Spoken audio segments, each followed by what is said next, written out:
Good morning, everyone. Happy Thursday. I hope everyone's doing well.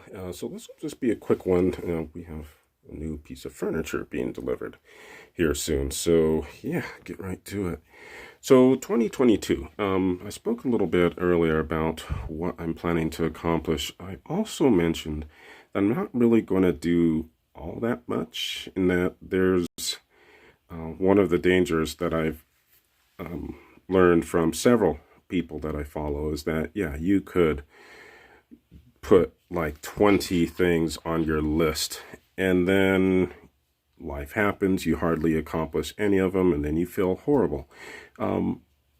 Another way of doing things is to just try a couple things. Just, maybe you'll find out that, okay, I underestimated myself, or life for whatever reason, and I can do more. But if this year's just starting out for the first time, try to pick a few things. Don't give yourself a laundry list. You can always add to them later. And if life happens and you only get through 2 of them or 5 of them by the end of the year, you don't feel bad that you have a list of like 20 or something. So what I think I'm going to do myself, number one is finishing up actually it's not just a master's, it's an MBA. That target is actually going to be January of 2023, but whatever. So that's going to be one thing that I'll be working on this year. Two is, since I was able to make that goal this year, and since I'm doing the master's, I'm just going to maintain my goal of reading 60 books in 2023, and this will be a mixture of physical and audio. And if anyone's wondering why I'm throwing audio into this, I can jump into that later. Third, I'm going to pick a couple of topics in addition to just the random ones that I find. One of them is going to be finance, because there's still a lot, like I know a lot as per the industry and mutual funds, but I want to get more into, non-traditional isn't the right word, but this is going to be a mix of business, because I want to grow my side business this year, and then also real estate. Because the goal that I want to do is I want to put, it's going to be at least 10,000, probably 10 to 20,000. And then I'm going to start looking for some type of real estate property to invest in. Probably not going to be here. It'll probably be in a state where you can actually afford stuff, or an area where I can afford stuff. But that's my goal. So in winding up for that, I want to kind of have my ducks in a row and at least know what I'm doing. The second topic that I want to hit is emotional intelligence. This is partially because as a manager, and this is one thing that kind of hurts a lot of people when they're growing in their roles at work, because they're promoted because, hey, you do the job really well, and we think you'd be good in a leadership position. But the reason for emotional intelligence is that the technical skill that you learn in order to do your job does not equal the emotional, I'm just going to abbreviate, the emotional intelligence that you need that actually helps you to be a leader.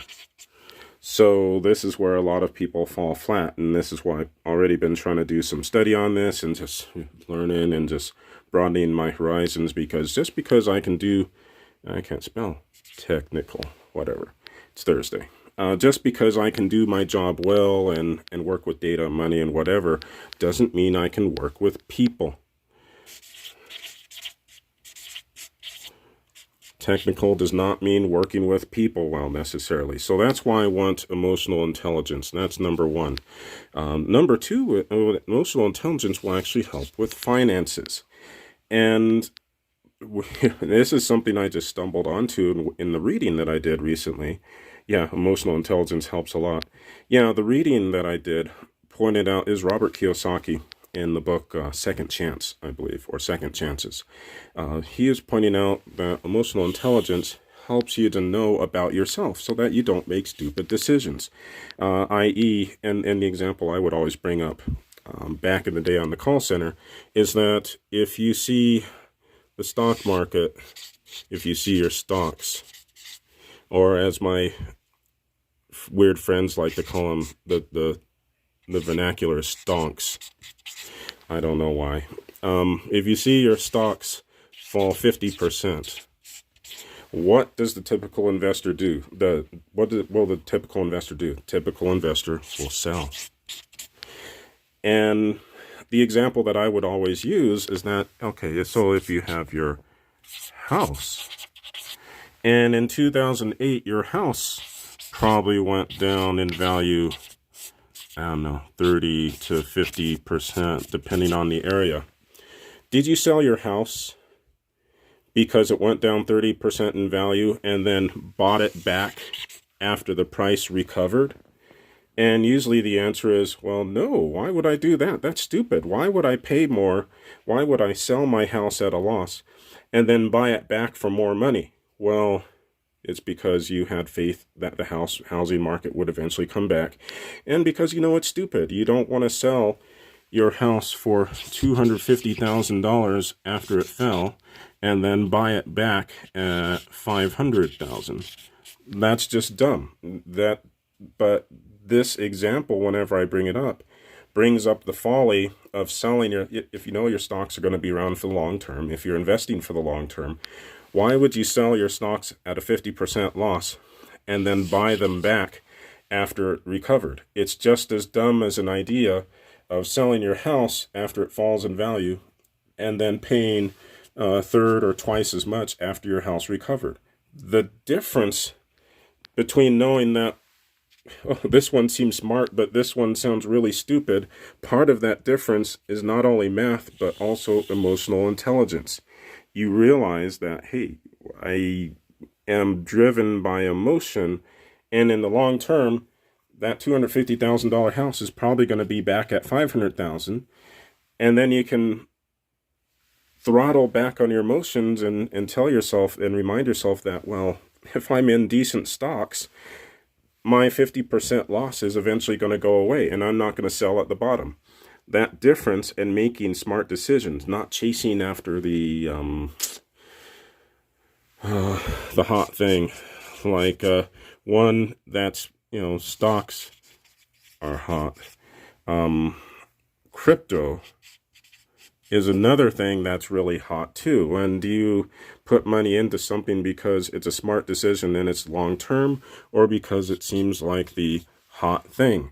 What helps you to know that difference is emotional intelligence. So I'm kind of doing this not just for learning more or building my skill set as far as leading a team, but also this is going to help for my finances. Someone dangles a piece of real estate in front of me and says, oh, this is a really good deal. You've got to snatch this up or it's going to go away. Do you have the emotional intelligence to stop yourself and look at the deal or the business or at the stocks that you're buying and actually think about it and discern whether it's actually a good investment?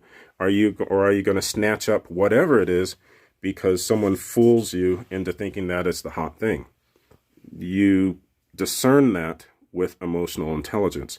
So I think this one in particular is going to be a skill set that's going to help me in at least a couple different areas. And yeah, as Sandra said, invest for the long term. Is it a good idea for the long term, or is it good just because someone said it was good in the next 5 minutes?